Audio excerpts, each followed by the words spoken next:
حضور پاک علیہ الصلوۃ والسلام جس سواری پر سوار ہیں ان 313 افراد کی غربت کا عالم دیکھیں کہ جن کو آقا کریم صلی اللہ تعالیٰ علیہ وسلم جس کی قیادت جس جنگ کی فرما رہے ہیں، اور حضور پاک علیہ الصلوۃ والسلام جو امام الانبیاء قائد المرسلین سید المرسلین صلی اللہ تعالیٰ علیہ وسلم ہیں، جنہیں کبھی اللہ تعالیٰ نے اپنی بارگاہ میں جب بلایا تو جن کے لیے براق پیش کیا حضرت سیدنا جبریل امین علیہ الصلوۃ والسلام نے، لیکن غزوہ بدر کے وقت یہ کیسا امتحان ہے کہ حضور پاک علیہ الصلوۃ والسلام کی جو اپنی ایک سواری ہے اس پر 3 سوار ہیں، ایک جانور ہے اور اس پر 3 سوار ہیں، حضرت سیدنا مولا علی کرم اللہ تعالیٰ وجہہ الکریم اور ایک اور صحابی جن کے نام میں اختلاف ہے، یا تو وہ حضرت سیدنا زید رضی اللہ تعالیٰ عنہ ہیں یا حضرت سیدنا ابو لبابہ ہیں۔ ایک سواری ہے اور 3 سوار ہیں۔ اب ظاہر ہے کہ دونوں حضور پاک علیہ الصلوۃ والسلام کی رعایت کرتے ہوئے اور زیادہ سے زیادہ ثواب کمانے کی غرض سے جو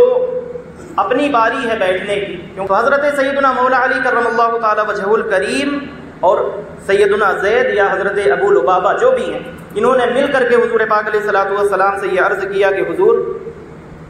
ہم جو اپنی باری ہے، جو اپنی ٹرم ہے وہ آپ کو دیتے ہیں، لہٰذا آپ جو ہے آپ ہی سواری فرمائیں، ہم بس آپ کی یہ مہار تھام کر کے نکیل تھام کر کے ہم آپ کے ساتھ ساتھ چلتے ہیں۔ ایک جانب اگر حضرت مولا علی ہے تو دوسری جانب حضرت زید یا حضرت ابو لبابہ۔ حضور پاک علیہ الصلوۃ والسلام کا فرمان سنیں اور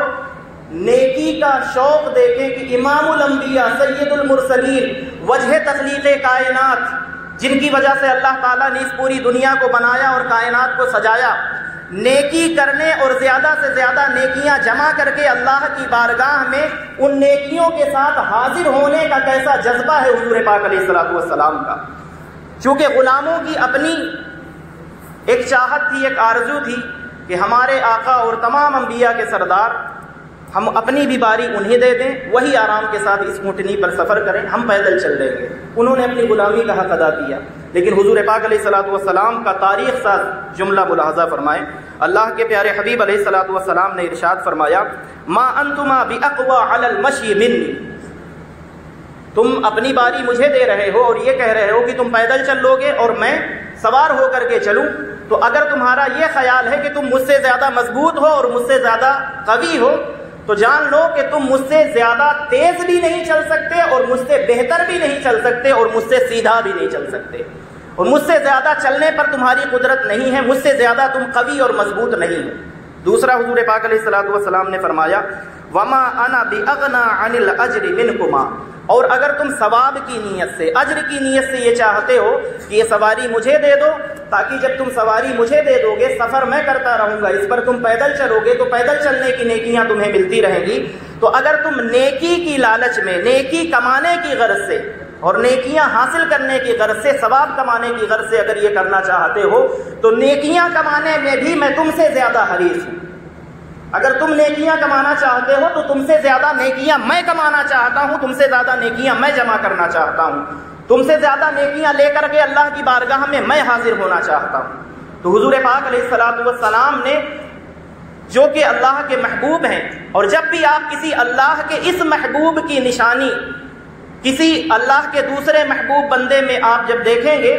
تو وہ یہی نظر آئے گی کہ وہ زیادہ سے زیادہ اللہ کی راہ میں خرچ کرنے، اللہ کی راہ میں مال و دولت کو لٹانے اور زیادہ سے زیادہ ہر طرح کی نیکیاں کمانے اور جمع کرنے میں لگا ہوا ہوگا۔ اور جو یہ سمجھ کر کے بیٹھ جائے کہ نہیں اب مجھے کچھ کرنے کی ضرورت نہیں ہے، اب میں شاید اس مقام اور مرتبے پر پہنچ گیا ہوں کہ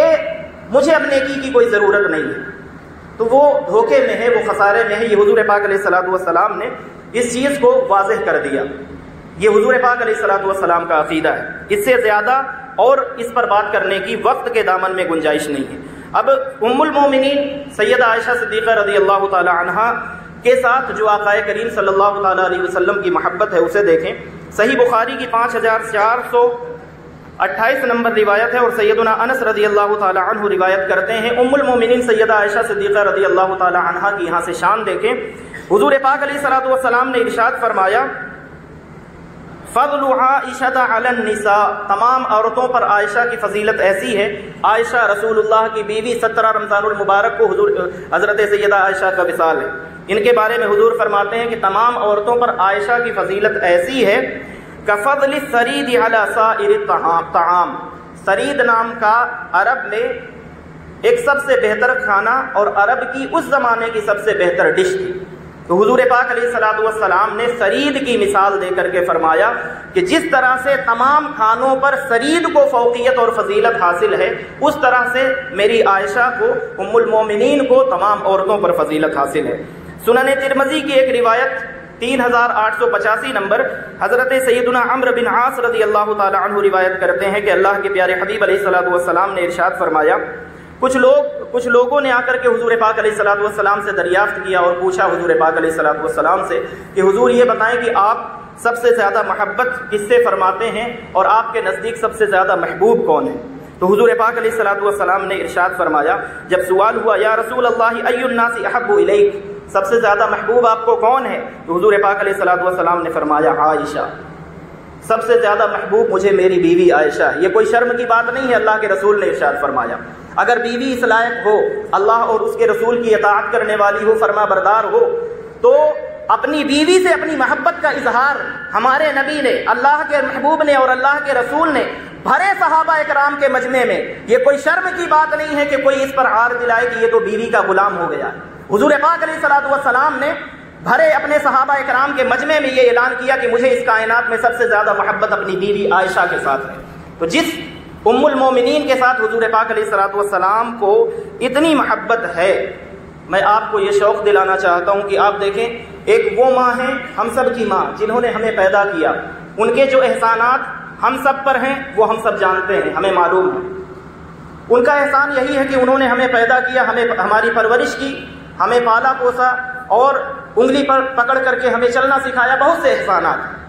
ایک وہ مائیں ہیں جنہوں نے ہمیں پیدا کیا، اور آپ اپنی ان ماؤں کی کسی نہ کسی طرح سے خدمت کرتے بھی رہتے ہیں. موقع ملتا ہے، جس کو جتنا موقع ملتا ہے، جس کو جتنی توفیق ملتی ہے، ان ماؤں کی اس طرح سے وہ خدمت بھی کرتا ہے. لیکن میں آپ کو اس جانب توجہ دلانا چاہتا ہوں، پچھلے جمعہ کو میں نے گفتگو کی تھی ام المومنین سیدہ خدیجہ الکبریٰ رضی اللہ تعالی عنہا کی شان میں، اور آج غزوہ بدر کے حوالے سے بھی اور ام المومنین سیدہ عائشہ صدیقہ کے حوالے سے میں آپ کو اس جانب ابھار رہا ہوں، توجہ دلا رہا ہوں، شوق دلا رہا ہوں کہ آپ اور میں مل کر کے اپنے آپ پر غور کریں اور یہ سوچیں کہ ہم نے جتنی اللہ تعالیٰ نے توفیق دی ہے، جتنی وسعت دی ہے، جتنا موقع دیا ہے، وقت دیا ہے، اس حساب سے ہم نے اپنی ان ماؤں کی تو خدمت کی ہے جنہوں نے ہمیں پیدا کیا ہے. لیکن ہماری یہ مائیں جو رسول اللہ کی بیویاں ہیں اور جسے قرآن کریم نے ہماری ماں ہونے کا ٹائٹل اور خطاب عطا فرمایا ہے، النبی اولی بالمؤمنین من انفسہم وازواجہ امہاتہم، نبی کی بیویاں تمہاری مائیں ہیں. تو ہم سوچیں کہ اگر ہماری ماں اس دنیا سے گزر جائے اور رخصت ہو جائے تو ہم ان کے لیے ایصال ثواب بھی کرتے ہیں. لیکن ہماری یہ مائیں جو محسنہ اسلام ہے، جنہوں نے پورے اسلام پر اور پوری امت پر قیامت تک آنے والے حضور کے آخری غلام تک پر احسان کر دیا ہے، پورے اسلام پر جنہوں نے احسان کیا ہے، حضرت خدیجہ الکبریٰ جو محسنہ اسلام ہے، اسلام پر احسان کرنے والی ہیں، سیدہ عائشہ صدیقہ جن کے ذریعے سے آدھا دین ہی پوری امت تک ٹرانسفر ہوا ہے. تو کیا کبھی ہم نے ان کے نام سے بھی ایصال ثواب کیا ہے؟ کیا ہم نے کبھی ان کے نام سے بھی کچھ خرچ کیا ہے؟ آپ اپنے اس مسجد کو دیکھیں، یہ مسجد اتنی بڑی بن کر کے تعمیر ہوئی ہے اور اس میں جو کچھ بھی آپ کے آرام کے لیے، آسائش کے لیے چیزیں موجود ہیں، وہ کبھی نہ کبھی آپ نے اپنے کسی نہ کسی مرحوم کے لیے ایصال ثواب کیا ہوگا. یہ پنکھے ہیں، یہ لائٹس ہیں، یہ تمام چیزیں ہیں، یہ کولر وغیرہ جو کچھ بھی آپ دیکھ رہے ہیں، پوری عمارت ہے. لیکن میں آپ سے یہ پوچھتا ہوں اور اپنے آپ سے بھی یہ پوچھتا ہوں کہ ہم نے اپنی ان ماؤں کے نام سے کبھی ایصال ثواب کیا ہے؟ اگر نہیں کیا ہے تو اسی جانب میں آپ کو توجہ دلانے کے لیے اور شوق دلانے کے لیے میں یہ بات کر رہا ہوں کہ آج اٹھیں، آج تحیہ کریں کہ اگر آج تک ہماری توجہ اس جانب نہیں گئی ہے تو ہماری یہ مائیں جو ہماری ماؤں کی بھی مائیں ہیں اور پوری امت کی مائیں ہیں، ان کے نام پر بھی کچھ خرچ کرنے کا عزم کریں، حوصلہ کریں، اور ان کے نام پر کچھ خرچ کر کے، ایصال ثواب کر کے، ان کے نام پر کچھ اللہ کی بارگاہ میں پیش کر کے ان کے ساتھ بھی اپنا رشتہ جوڑنے کا ثبوت دیں. یہ ہماری روحانی اور ایمانی مائیں ہیں. ہماری ماؤں کی عزتیں ان ماؤں کے دامن پر قربان. تو ان مبارک ہستیوں اور مقدس ہستیوں کے نام سے بھی آپ سے جس قدر ہو سکتا ہے، جتنا زیادہ ہو سکتا ہے خرچ کرنے کی کوشش کریں۔ وہ لوگ جو اپنی دولت کو بچا بچا کر کے، گن گن کر کے، حساب کر کر کے رکھتے ہیں اور جمع کرتے ہیں، اور روز انہیں خیال آتا ہے اور روز وہ کاؤنٹ کرتے ہیں کہ اب اتنا ہو گیا، خرچ ہوا تو اتنا بچا، ان کے لیے چند باتیں میں عرض کر رہا ہوں۔ آپ نے یہ جو دولت اکٹھا کی ہے اپنی خون پسینے کی کمائی سے، زندگی بھر کی جو آپ کی دولت ہے، جو آپ نے کمایا ہے، آپ نے کچھ بھی کر کے کمایا ہے، نوکری کرتے رہے ہیں، جاب کرتے رہے ہیں، بزنس کرتے، تجارت کرتے، جو بھی کچھ کر کے آپ نے کمایا ہے۔ میں خاص طور سے وہ لوگ جنہوں نے ساری زندگی نوکری کی اور اللہ تعالیٰ نے جنہیں خوب نوازا ہے، آج کے اس زمانے کے حساب سے آپ دیکھیں تو جنہیں اللہ تعالیٰ نے خوب نوازا ہے، لیکن وہ ریٹائر بھی ہوئے، جب تک وہ نوکری کرتے رہے تو اچھی سیلری اللہ تعالیٰ انہیں دیتا رہا، اچھی تنخواہ انہیں ملتی رہی، اللہ کے اذن سے، اس کی توفیق سے ملتی رہی۔ جب وہ ریٹائر ہوئے تو ایک اچھی خاصی اور موٹی رقم انہیں گورنمنٹ کی جانب سے ملی، یقیناً ان کی محنت تھی، لیکن اللہ کا فضل تھا، اللہ کا انعام تھا، اللہ کی توفیق سے ملی، اللہ کی رضا سے ملی۔ کمائی آپ نے خون اور پسینے کی محنت سے کمائی ہے، اپنے ہاتھ کی محنت کی کمائی۔ جب آپ نے اپنے ہاتھ سے محنت سے کمایا ہے تو کچھ آپ جب ریٹائر ہوئے تو آپ نے اپنے گھر پر نظر ڈالی، اگر اسے مرمت کی ضرورت تھی تو آپ نے اس کی تعمیر کروائی، اگر مکمل تعمیر کی ضرورت تھی تو مکمل تعمیر آپ نے کروائی، مرمت کی ضرورت تھی مرمت کروائی، یعنی اس گھر میں جو بھی ضرورت تھی آپ نے وہ ضرورت کو محسوس کیا اور اسے پورا کیا۔ میں اہل محلہ سے خاص طور سے پوچھنا چاہتا ہوں، جتنے لوگ ریٹائر ہو چکے ہیں یا جنہیں اللہ تعالیٰ نے تجارت کے ذریعے سے اچھا پیسہ عطا فرمایا ہے، کیا آپ نے کبھی اس جانب توجہ نہیں دی کہ اللہ کے اس گھر پر بھی آپ کا کچھ حق بنتا ہے؟ آپ نے اپنا گھر بنوا لیا، زمین پر ٹائلز لگانے کے بجائے دیواروں پر بھی ٹائلز آپ نے نصب کر دیے، لیکن اللہ کے گھر کا کچھ حق ہے یا نہیں ہے؟ اللہ کے گھر کے لیے آپ کا ہاتھ جو ہے وہ جیب میں کبھی جائے گا کہ نہیں جائے گا؟ اللہ کی راہ میں اپنی کمائی ہوئی اپنی دولت اپنے ہاتھ سے اپنے رب کی راہ میں کب خرچ کریں گے؟ اس مہینے میں نہیں، جمعہ کے اس دن میں نہیں، تو وہ دن کب آئے گا؟ وہ دن جب آئے گا تو بہت دیر ہو چکی ہوگی۔ وہ آیت پاک سنا کر کے اپنی بات کو ختم کر رہا ہوں۔ وہ دن جب آئے گا تو دیر یہ ہو چکی ہوگی کہ اللہ رب العزت ارشاد فرماتا ہے، سورۃ المنافقون کی آیت ہے، یہ منافقین کی علامت میں سے ہے کہ وہ اللہ کی راہ میں خرچ نہیں کرتے۔ اب آپ غور کریے گا، ماشاءاللہ آپ حاجی بھی ہیں، آپ نمازی بھی ہیں، آپ کا ایک اسٹیٹس ہے معاشرے میں، لیکن اگر آپ اللہ کی راہ میں خرچ کرنے سے کتراتے ہیں، جان چھڑاتے ہیں اور کنجوسی نے آپ کے اوپر غلبہ ڈالا ہوا ہے، تو پھر آپ دیکھیں کہ سورۃ المنافقون کی آیت نمبر 10 پڑھ رہا ہوں، اس کا مطلب یہ کہ اللہ تعالیٰ نے ایسے لوگوں کو جو اس کے راہ میں خرچ نہیں کرتے، کنجوس ہیں، بخیل ہیں، انہیں منافقین کی کیٹیگری میں ڈال رکھا ہے۔ اور اللہ تعالیٰ کیا فرماتا ہے، وَأَنفِقُوا مِمَّا رَزَقْنَاكُمْ۔ اسی درد کے ساتھ میں آپ کو دعوت دے رہا ہوں کہ جو کچھ اللہ نے، یہ اللہ کہہ رہا، اللہ کی بات میں ٹرانسفر کر رہا ہوں، پہنچا رہا ہوں، وَأَنفِقُوا مِمَّا رَزَقْنَاكُمْ مِن قَبْلِ أَن يَأْتِيَ أَحَدَكُمُ الْمَوْتُ، اس سے پہلے کہ موت کا فرشتہ آئے اور تمہاری روح قبض کر کے لے جائے، اس سے پہلے کچھ اللہ کی راہ میں خرچ کر لو۔ پھر اللہ تعالیٰ ارشاد فرماتا ہے، اس لیے کہ جب موت آ جائے گی، جو اللہ کی راہ میں خرچ نہیں کرتے، جن کے ہاتھ بندھے ہوئے ہیں، جنہیں اللہ تعالیٰ نے نوازا بہت ہے، دیا بہت ہے، لیکن دل نہیں ہے، دل بھی اللہ تعالیٰ نے دیا ہے، لیکن خرچ کرنے کے لیے دل نہیں ہے، تو اللہ تعالیٰ کیا فرماتا ہے کہ خرچ کر لو اس سے پہلے کہ موت آ جائے۔ پھر فرمایا فَيَقُولَ رَبِّ لَوْلَا أَخَّرْتَنِي إِلَىٰ أَجَلٍ قَرِيبٍ، وہ کہیں گے کہ میرے رب تو نے مجھے تھوڑی سی مہلت اور دے دی ہوتی۔ یہ جنہیں ابھی پورا مہینہ ملا ہوا ہے، ابھی پتہ نہیں کتنی زندگی باقی ہے، اللہ تعالیٰ نے 60-70 سال اور پوری زندگی موقع دے رکھا ہے، لیکن جن کے ہاتھ نہیں اٹھتے اور جیب میں نہیں جاتے خرچ کرنے کے نام پر، اللہ تعالیٰ ان کے لیے ارشاد فرماتا ہے کہ یہ اپنے رب سے مرنے کے بعد کہیں گے کہ میرے رب تھوڑی سی مہلت اور دے دی ہوتی، تھوڑا سا موقع اور دے دیا ہوتا، فَأَصَّدَّقَ وَأَكُن مِّنَ الصَّالِحِينَ، تو میں تیری راہ میں خرچ کر کے صالحین میں سے شامل ہو جاتا۔ لیکن اب کیا ہے، اب تو موت آ گئی ہے، اب موت آ جانے کے بعد کوئی موقع نہیں، آنکھ بند ہو جائے گی، موقع ختم ہو جائے گا، اور جو پیسے آپ نے جوڑے ہوئے ہیں، جمع کیے ہوئے ہیں، وہ بینک میں ہیں تو بینک میں رہ جائیں گے، گھر میں ہیں تو گھر میں رہ جائیں گے، اور آپ کی وہ اولاد جن پر اگر آپ کو مان ہے تو اسی معاشرے میں آپ بھی رہتے ہیں اور میں بھی رہتا ہوں، وہ 4 فاتحہ کروانے کے بعد آپ کو بھول جائے گی. 4 فاتحہ کروائے گی، بس 4 فاتحہ. اور